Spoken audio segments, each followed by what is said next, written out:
Hello, am I audible?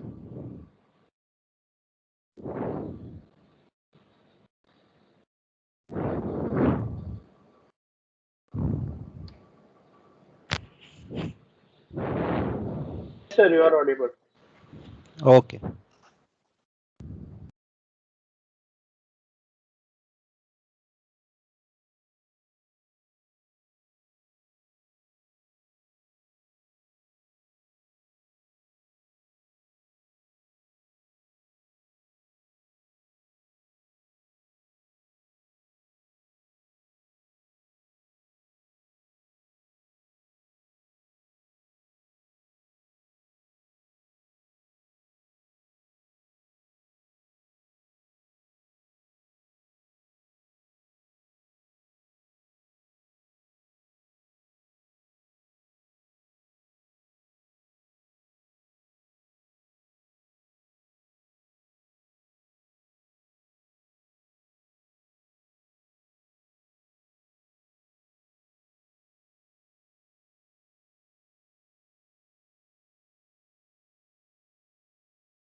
Hope so all of you are getting the PPT on your screen. Yes, sir. Okay. So I think in the last lecture we discussed about the power which is associated with electromagnetic wave, which is mentioned with the Poynting vector. So to derive the Poynting vector, we have taken the equation of the Maxwell's for the time varying behavior. So we have taken the curl of H and the curl of E, and we have taken the dot product of these two equations, and according to the vector identity, we are replacing the value. So if you see the final equation of Poynting vector, which is mentioned in the last slide, which is the E cross H dot ds by just applying the divergence theorem. So right hand side is nothing but a power in terms of the electric field as well as the power in terms of the magnetic field, and this energy which is decrease with a time because it have a negative sign, and similar the sigma E square, which is nothing but a your ohmic laws, which is similar to the I square R. So this is our final Poynting vector, or maybe a power which is associated with a electromagnetic wave. So E cross H is nothing but a uh, instantaneous power. It means at a particular location, what is the power density associated with the electromagnetic wave, which is mentioned with a Poynting vector E cross H. And the second term, which is nothing but a 1/2 epsilon E square, is nothing but a rate of the decrease in energy in terms of the electric field, and 1/2 mu H square, it's a rate of the decreasing energy in terms of the magnetic field. And the last one is nothing but a your ohmic loss, which is nothing but a I square R. So if you see this parameter, this total power is transmitted with the cross H, and they are exponentially decreased with a distance as well as the time. So that's why both the term are replaced with a minus term. So this is the Poynting vector as well as the power associated with your electromagnetic wave. So for that we have taken the one volume which consists of a electric field energy in terms of the capacitor, or you can consider the some inductor which have stored some magnetic field energy, and there is some ohmic losses there. So whenever the power which is the outside to this particular volume, which is similar to the rate of the energy which is associated with your electric as well as the magnetic field and the ohmic loss.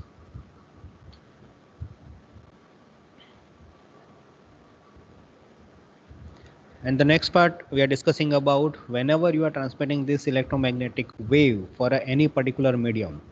Medium means we are considering the any kind of your free space, any kind of your conductor, which may be a coaxial cable, twisted pair, optical fiber, strip line. So there's a different example of the medium. So whenever you are transmitting the electromagnetic wave for any particular medium, it may be possible some of the wave will be reflected and some of the wave may be transmitted in another medium. So whenever the two medium will be intersect to each other with the same electric field intensity, then it will be change the two parameter. One is its angle and second is its energy.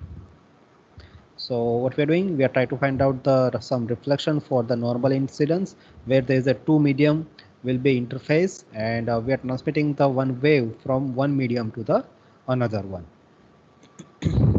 So for that we are taken the medium which is nothing but a gray, and second is the medium 2 which is mentioned with a sky blue color. Both the medium have a different electrical as well as the magnetic property. You can see the sigma 1, epsilon 1 and mu 1, it's for medium 1, and for the medium 2 you can consider the mu 2, epsilon 2 as well as the mu 2. So like you can consider the free space as well as some conductor, free space as well as some dielectric, or maybe a dielectric with any kind of your conductor. Any possible combination of this interface should be present from medium 1 to the medium 2.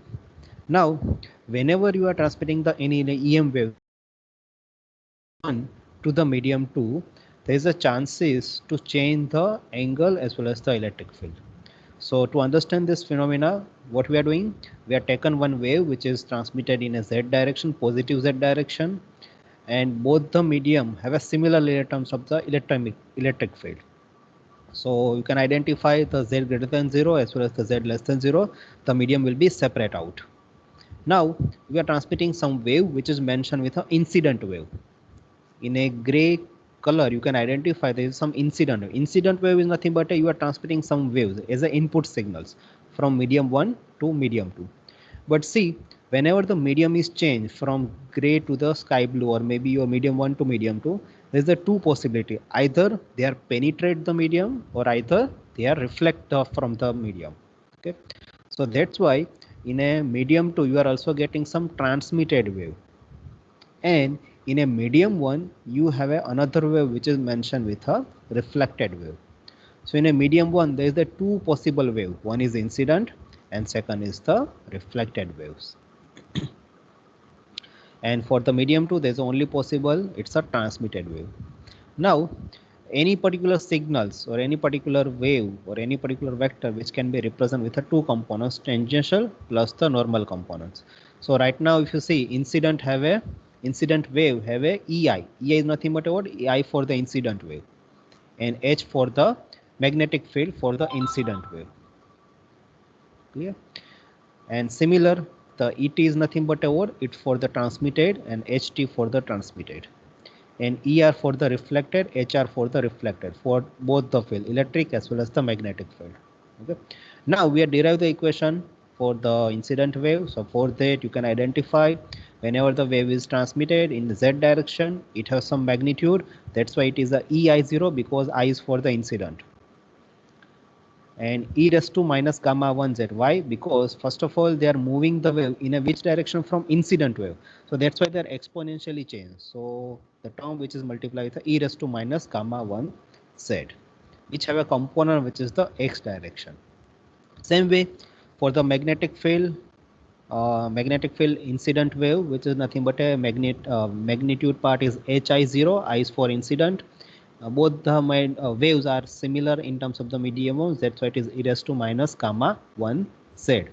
But electric and magnetic field are orthogonal to each other, so that's why it have a uh, angle difference in terms of the 90 degrees. So if your electric field in x direction, you must have to consider the magnetic field in a pi direction. So that's why there is a term is ay. Okay. So we are representing both the waves, incident wave for the medium one. Similar way, you can also mention the wave in terms of the reflected wave. So for Ez is equal to Er, R is for the reflection, E0 is the magnitude part, and it have a opposite direction to the Z. You can see the direction of the reflected wave, which is opposite to the incident wave. So that's why if your incident wave is moving in a Z direction, then your reflected wave is a minus Z direction. So that's why minus minus become plus e raised to gamma 1 Z. Ax is similar to this one. Same way for the magnetic field, HR0 is the magnitude part, e raised to gamma 1 Z, it's for the exponential decreasing in a negative Z direction, and have a magnitude which is nothing but a AY.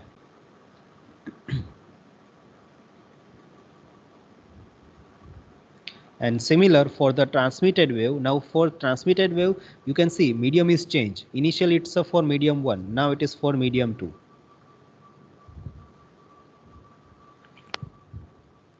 So magnitude part, it's mentioned with E0, and ET is for the transmitter. So that's why the magnitude is ET0 e raised to minus gamma 2z. Why it is gamma 2? Because medium is changed. So each and every property related to your medium 2 is also changed. Your propagation constant, your phase shift constant, this parameter is changed. So that's why they are considering the gamma 2z. Ax is similar because we are taken the components in x direction. Similar for the magnetic field, it is ET0 e raised to minus gamma 2z ay. We are mentioning the electric field and magnetic field waveform in terms of the different medium and in terms of the different wave, incident wave, reflected wave, as well as the transmitted wave. Now we are interested to find out the reflection coefficient.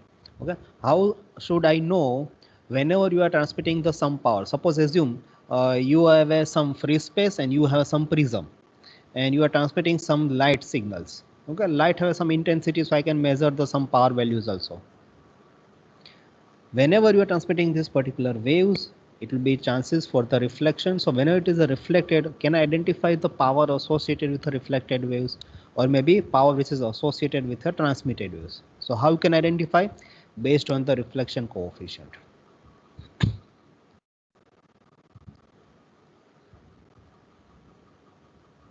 So to understand this one, first of all, we are mentioning the electric field and magnetic field in terms of the two components, which is nothing but a tangential components as well as the normal components.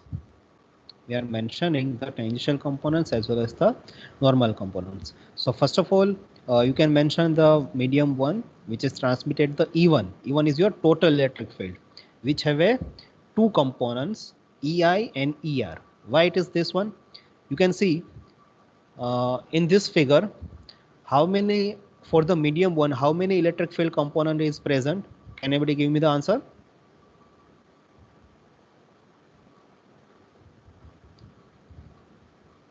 In a medium one, how many electric field components is present? One. One means I'm asking about the components. Just see the medium X one, of which means it is a gray color. How many waves are there? Two waves. One is incident and second is the reflected. And both the waves have both the fields, electric and magnetic field. You can also see over here. So can anybody tell me how many components of the electric field for the medium one by just looking this figure?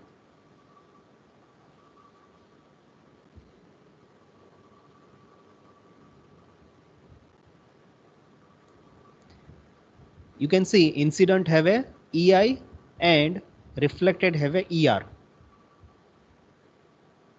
Clear? So what we are doing, we are just mentioning the field associated with a medium one. especially for the electric field. So total waves is E1, but because of the E1, because of the medium, it will be reflected the signal. So what you are getting, EI plus ER. EI is for this one, you can see it is a perpendicular, which is for the incident, and for the reflected it is also perpendicular, which have a ER. So E1, it means total electric field, it's a combination of the EI is for incident and ER for the reflected. Similar in terms of the magnetic field H1, which is a combination of the two, HI as well as the HR. Is there any difference between this HI and HR? Anybody can tell me?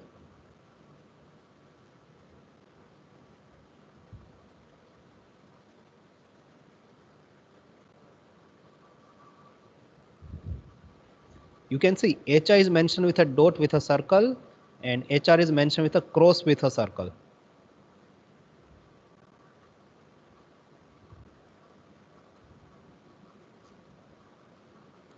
This is because of the direction of the magnetic field, either inside to your maybe your phone or maybe laptop, or maybe outside to your phone. And that's why there is a terminology which is the minus over here. You can see in a reflected there is a minus, but you can see in terms of the incident wave for the magnetic field there is a no minus AY components. Only reflected components have a minus AY. Okay, so what you understand, for this dot and circle, either it may be to your screen or it may be outside to your screen.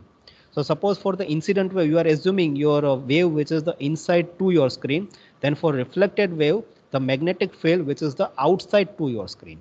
That's why there is a difference in terms of the dot with a circle and cross with a circle. So what you can mention, for the H1 you can write down HI plus HR.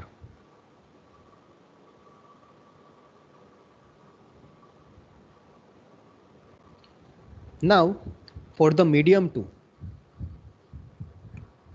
medium 2 have a only one signals, so that's why the E2 which is equal to ET, and HT is equal, H2 is equal to HT. So we are just mentioning the components which is the either incident or either reflected for both the medium 1 as well as the medium 2. Now what you have to do, you have to apply the boundary condition. Okay. So to understand the boundary condition, you should know the component which is associated. So for any particular wave, like you can say for the medium 1 and medium 2, the wave is E1, E2, H1 and H2. This is called the wave. Okay. So this E1, it's a combination of the tangential plus normal. Tangential means it is a parallel to your surface, and normal means which is the perpendicular to your surface. So by just applying the boundary condition at an interface, interface means this one. You can see this is our interface which is the perpendicular, parallel to your surface. Just see the Z direction. So you can see ET which is the perpendicular to your surface.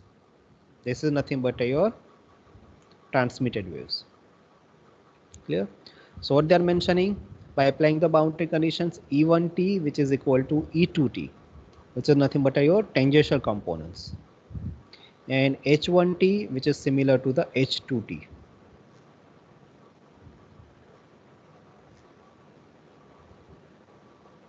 Okay, now we are just combine this two one, EI plus ER is equal to ET0. Okay, so how many fields which is how many electrical field are present for medium 1 and how many electrical field for the medium 2? So you can see for the medium 1 it have a EI and ER, and for the medium 2 it have only ET components. So you can see over here EI, just forget out this notation for the zeros. They are assuming at a 0 location, means Z equal to 0, they are mentioning this value. So EI plus ER which is equal to ET. So it's a similar notation, EI plus ER equal to ET. Same thing for HI plus HR equal to HT. So you can identify in a medium one HI and HR is there. So HI plus AR, it should ideally it should be HI plus AHR is equal to HT, or you can write down HI is equal to HT minus HR. Both are similar. HI is equal to HT minus HR because HR is the reflected waves.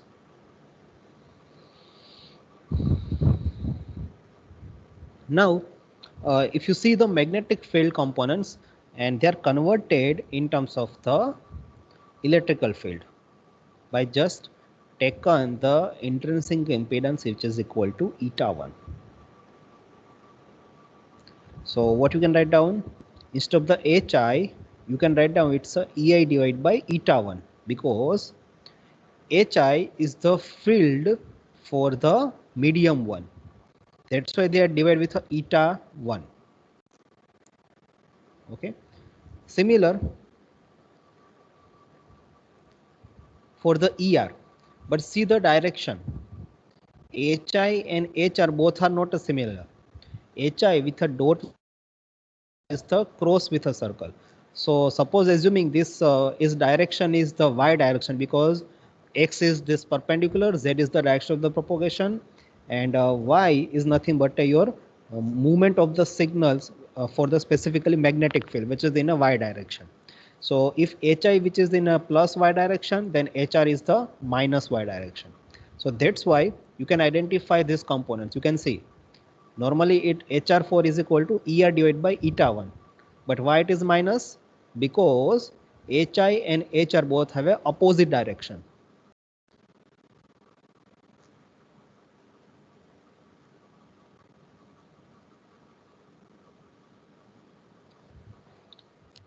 So that's why EI upon eta 1 and minus ER upon eta 2. Now for the right hand side, HT. HT is the transmitted magnetic field. So you can see which have a similar terms of the HI, but the medium is changed. So that's why you can divide the ET divided by eta 2. So you can see this HT components will be replaced with a ET divided by eta 2. So what we are doing, we are just mentioning this magnetic field components in terms of the intrinsic impedance for medium 1 as well as the medium 2. Now, if I simplify this equation 1, last two equation which is mentioned on your screen, and from this equation you can derive the component which is the ER.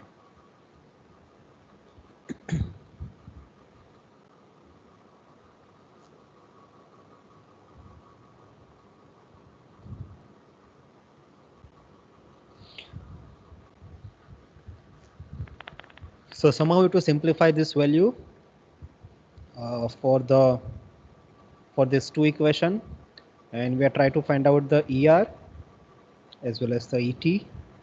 Why you have to find out the ER? Because we are interested to find out the reflection. If you are interested to find out the transmission, then you have to concentrate the ET part. But from these two equation, you can also find out this ET over here.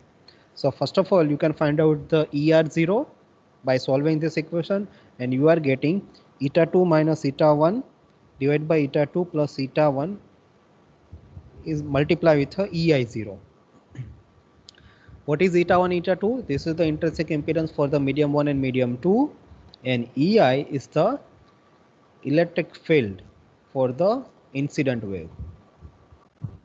ER is nothing but a reflected field for the reflected signals. So this parameter ER0, if I divide with EI0, now ER is what? Anybody can tell me?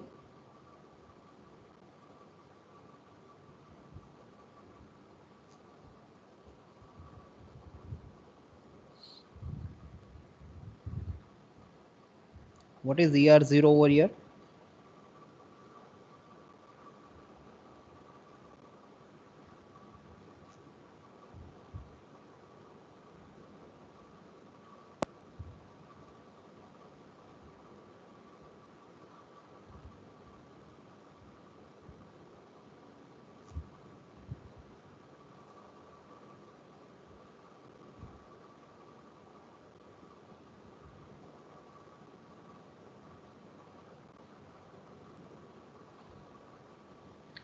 ER is nothing but your reflected signals, and EI is nothing but your incident waves.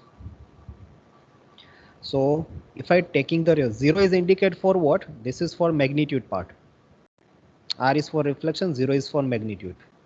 So if I am taken the ratio ER0 upon EI0, it means magnitude of your reflected signals to the magnitude of your incident signals, which is equal to eta 2 minus eta 1 divided by eta 2 plus eta 1. And this terminology, which is considered as a reflection coefficient, which is mentioned with a tau. Tau is equal to magnitude of your reflected signals to the magnitude of your transmitted signals.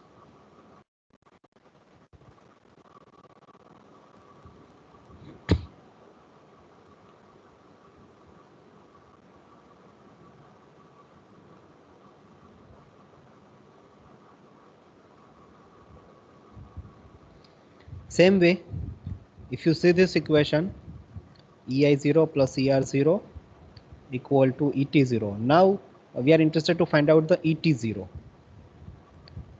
So if from these two equation you can also find out this ET0.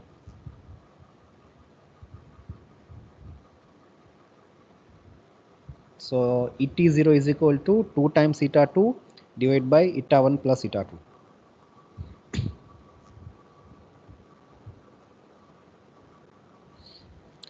Multiply with her EI. So it is what? It is for the transmitted. ET is for the transmitted wave. EI is what? It's an incident. So if I'm taking the ratio for magnitude of your transmitted to the magnitude of your incident. So this terminology, which is mentioned with tau, which is considered as a transmission coefficient.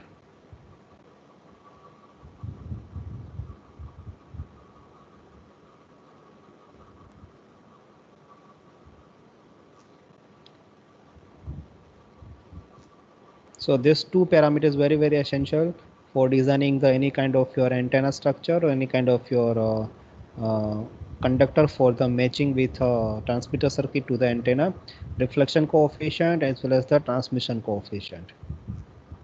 And based on this two parameter, we can easily identify, suppose you are transmitting the 10 watt power and for the medium have a reflection coefficient is given to you.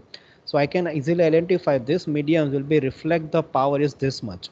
Out of the 10 watt, it may be possible 2 watt power is reflected and 8 watt power which is considered in terms of the transmission. It means if they are converted in terms of the electromagnetic wave, either in terms of the free space.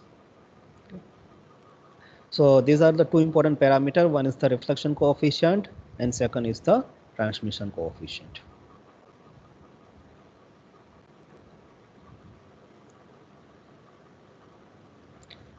Now, suppose if you see this figure, especially for the medium 1. Medium 1 have a two signals. One is EI and second is the ER.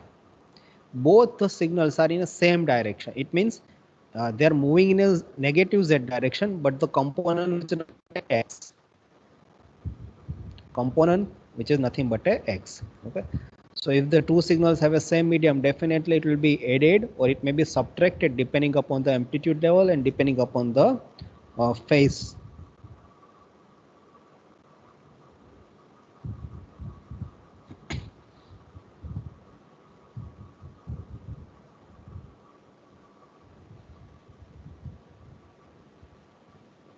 So if you see these two signals, they are combined to these signals. One is the transmit, one is incident and second is the reflected, and it will be generate some another wave which is considered as a standing wave.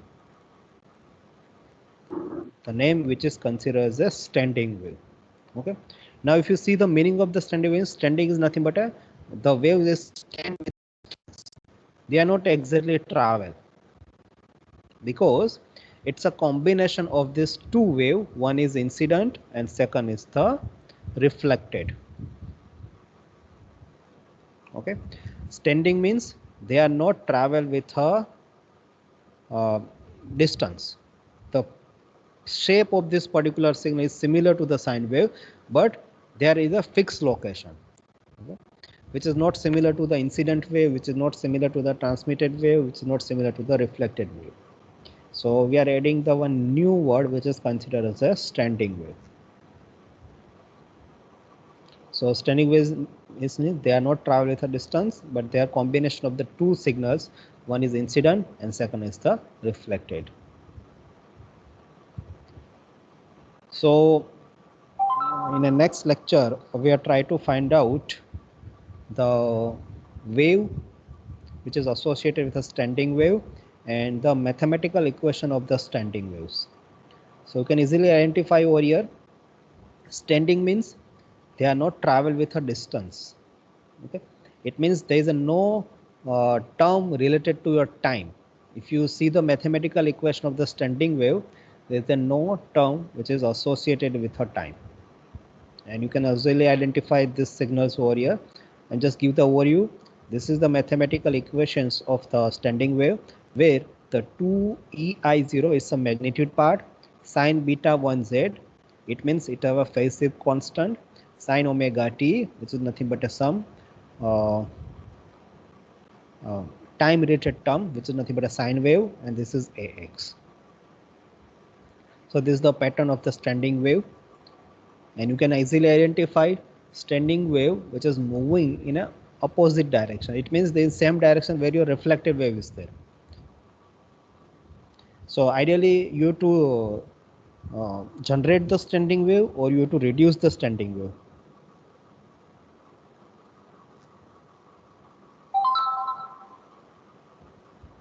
Any answer?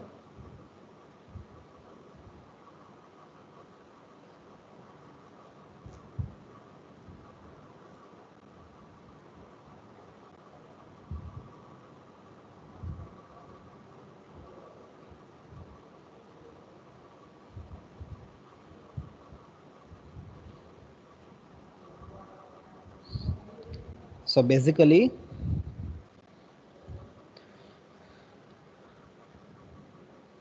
standing wave which is moving in the opposite direction, which is moves from reflect from the transmit antenna to the your transmitter circuit. So I think in the next part we're discussing about this one. These are some of the example of the standing wave. So is there any doubt for the two parameter reflection coefficient, transmission coefficient?